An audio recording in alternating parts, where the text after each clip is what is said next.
सेठ दुर्गादास और उनकी धर्मपत्नी आशा देवी का रामनगर में एक सभ्य परिवार था।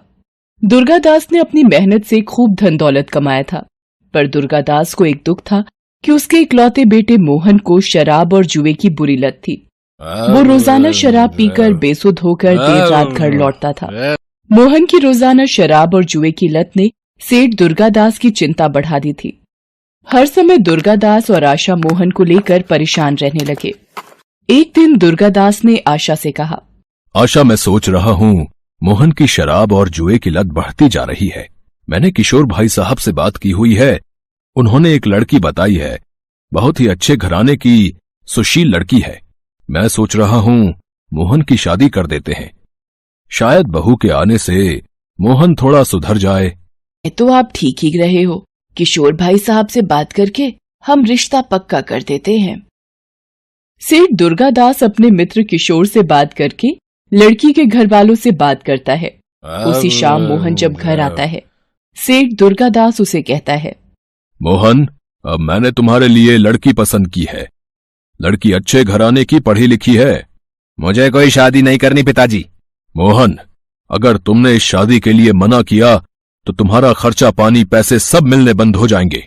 पिता की कही बातों को सुनकर मोहन डर जाता है और शादी के लिए हाँ कर देता है। कुछ दिनों बाद मोहन की शादी सुहाना नाम की लड़की से हो जाती है। सुहाना बहुत ही सुशील और समझदार लड़की थी। वो अपनी सास आशा और ससुर दुर्गादास का बहुत ध्यान रखती थी, पर मोहन उसको बिल्कुल भी पसंद नहीं करता था। दुर्गादास ने सोचा था कि मोहन की शादी के बाद शायद आदतें सुधर जाएंगी, पर ऐसा बिल्कुल भी नहीं हुआ। मोहन अभी भी रोजाना शराब के नशे में ही घर आता था। आशा, मेरी तबीयत कुछ ठीक नहीं लग रही है। मैंने वकील साहब को बुलाया है। मैं चाहता हूँ कि मरने से पहले अपनी सारी जायदाद सुहाना बहू और उसके होने वाले बच्चों के नाम कर जाऊं। मैं नहीं चाहता कि मोहन की बुरी आदतें इस घर को तबाह कर दें। सारी जायदाद सुहाना और उसके होने वाले बच्चों के नाम करके सेठ दुर्गादास स्वर्ग सिधार जाते हैं। दुर्गादास के मरने के बाद सुहाना अपनी सास आशा का बहुत ख्याल रखती थी। वो आशा को कभी भी दुखी नहीं रहने देती थी। एक दिन, माँ जी, ये लीजिए आपका हल्दी वाला दूध। बहू, तुम मेरा कितना ख्याल रखती हो। एक मोहन है जो सारा दिन घर से गायब रहता है, पता नहीं अभी भी कहाँ होगा।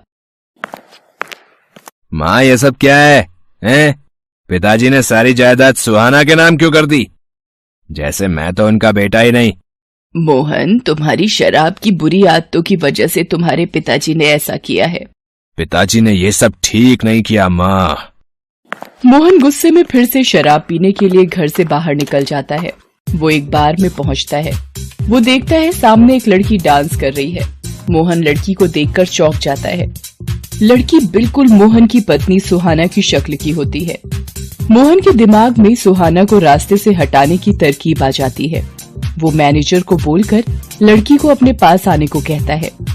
लड़की उसकी टेबल पर जाती है। मेरा एक काम करोगी? बहुत पैसे मिलेंगे। साहब, पैसों के लिए तो मयूरी कुछ भी कर जाएगी, बस आप काम बताओ। एक काम करो, मुझे बाहर मेरी गाड़ी के पास मिलो। कुछ देर बाद मयूरी बार से बाहर आती है। मोहन मयूरी को गाड़ी में बैठने को कहता है और अपनी बात शुरू करता है। देखो मयूरी, बात यह है कि मेरी पत्नी सुहाना की शक्ल हूबहू तुमसे मिलती है। मेरे पिता ने मरने से पहले सारी जायदाद उसके और उसके होने वाले बच्चे के नाम कर दी थी। अब मैं अपने पिता के मरने के बाद पाई पाई को तरस रहा हूं। मैंने जब तुम्हें देखा तो मुझे लगा कि तुम इस मुसीबत से मुझे छुटकारा दिलवा सकती हो। पर मैं कैसे तुम्हारी मदद कर सकती हूँ साहब? मयूरी, मैं अपनी पत्नी को हमेशा हमेशा के लिए इस दुनिया से विदा कर दूंगा। उसके बाद तुम सुहाना की जगह मेरे घर में मेरी बीवी बनकर आओगी। तुम्हें देखकर माँ भी नहीं पहचान पाएगी कि असली बीवी तुम नहीं हो। मैं तुम्हें 1-2 दिन में लेने आऊंगा, फिर हमारा खेल शुरू होगा। तुम जायदाद के कागजात पर नकली साइन करके सारी जायदाद मेरे नाम कर दोगी। मैं तुम्हें तुम्हारे हिस्से के पैसे दे दूंगा। उसके बाद तुम अपने रास्ते और मैं अपने रास्ते। मोहन मयूरी से बात करके घर चला जाता है। उसे पता था कि उसे आगे क्या करना है। सुहाना, ये देखो गोवा की टिकट। तुम पिताजी के जाने के बाद कब से घर की जिम्मेदारियों को पूरा करने में लगी हो। मैंने सोचा हम हनीमून पर भी नहीं गए तो अब हो आते हैं। तुम पैकिंग कर लो, कल की टिकट है। पर माँ जी को अकेला छोड़कर हम कैसे जा सकते हैं? बहू, मुझे पता है तुम मेरा बहुत ख्याल रखती हो, पर मोहन का भी तो तुम्हारे लिए कुछ फर्ज बनता है, और ये तुम्हें घुमाने ले जा रहा है तो मुझे बड़ी खुशी होगी। तुम दोनों हमेशा खुश रहो मेरे बच्चों। मोहन सुहाना को गोवा ले जाता है और एक जहाज किराए पर लेता है और मौका देखकर, सुहाना देखो वो मछली कितनी सुंदर है। कहाँ? मुझे तो दिखाई नहीं दे रही। अरे थोड़ा नीचे देखो। मोहन बचाओ, मैं डूब जाऊंगी। मोहन सुहाना को समुद्र में धक्का दे देता है। सुहाना बचाओ बचाओ चिल्लाती रहती है, पर वो उसकी आवाज को अनसुना करके चला जाता है और गोवा से सीधा वापस रामनगर आ जाता है और मयूरी के घर जाता है।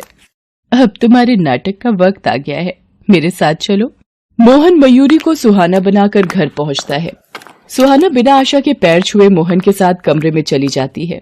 आशा को अजीब लगता है, पर दोनों को एक साथ खुश देखकर वो कुछ नहीं बोलती। एक दिन, ये आजकल सुहाना बहू को क्या हो गया है? जब से गोवा से आई है कुछ पतली पतली सी है, न पूजा पाठ करती है न चाय नाश्ता बनाती है, हमेशा अपने कमरे में ही रहती है। एक बार पूछ कर आती हूँ, शायद तबीयत ठीक ना हो। सुहाना बहू, आजकल बड़ी देर तक सोती हो, तबीयत तो ठीक है तुम्हारी? ए बुढ़िया, मेरी नींद खराब मत कर, मैं बिल्कुल ठीक हूँ, और जल्दी उठो या देर तक सो। तेरे बाप का क्या जाता है, यहाँ से जा और मुझे सोने दे। आशा कमरे से रोती हुई बाहर आ जाती है। उसे यकीन नहीं होता कि सुहाना इतनी कैसे बदल गई। मोहन कई बार मयूरी को जायदाद के कागजात पर नकली साइन करने की बात कह रहा था, पर वो बार बार टाल देती थी। एक दिन, मयूरी, मैं कितने दिनों से तुम्हें बोल रहा हूँ कागजात पर साइन कर दो, पर तुम इतने दिनों से टाल रही हो। अगर तुमने ज्यादा समझदारी दिखाई या कोई हेरा फेरी की तो याद रखना, मैं तुम्हें इस घर में सुहाना बनाकर ला सकता हूँ तो निकाल भी सकता हूँ। अरे डार्लिंग पतिदेव, वो अभी मैं नकली साइन की प्रैक्टिस कर रही हूँ, जैसे ही सीख जाऊंगी कर दूंगी। मोहन गुस्से में वहां से चला जाता है। मयूरी के बॉयफ्रेंड सतीश का फोन आ जाता है। अरे मेरी जान मयूरी, कहाँ हो आजकल? बार में भी नहीं दिखती। बस समझ लो एक मुर्गा फंसाया है जिसे हलाल करना बाकी है बस। मयूरी सतीश को सारी बात बताती है और शराब पीने के लिए घर आने को कहती है। कुछ ही देर में सतीश अपने कुछ दोस्तों के साथ मोहन के घर आ जाता है। मयूरी सतीश और उसके दोस्तों के साथ शराब और सिगरेट का नशा करने लगती है। इतनी देर में आशा आ जाती है और वो मयूरी से कहती है, सुहाना बहू, ये सब क्या चल रहा है और ये लोग कौन है? तुम इन गुंडे लोगों के साथ बैठकर शराब और सिगरेट पी रही हो? तुम्हें शर्म नहीं आती? इस घर की बहू होकर तुम ये हरकत कर रही हो। आने दो मोहन को जरा। ए बुढ़िया, तू क्या बताएगी अपने बेटे को? वो खुद ही गलत है, और मेरे दोस्तों को तूने गुंडा बोला, तुझे तो मैं अभी बताती हूँ। मयूरी, तुमने मेरी माँ पर हाथ उठाया, मैं तुम्हें जिंदा नहीं छोड़ूंगा। निकल जा मेरे घर से। तुम्हारा घर? एक सेकंड, तुम्हें शायद कोई गलत फहमी हो रही है मिस्टर मोहन। ये घर तो कब का मेरे नाम हो चुका है, यानी कि सुहाना के नाम। निकलोगे तो अब तुम दोनों माँ बेटे। इन्हें जिंदा मत छोड़ो मयूरी, इन दोनों माँ बेटों को जान से मारना ही ठीक रहेगा। जिंदा रहकर ये हमारे लिए खतरा बन सकते हैं।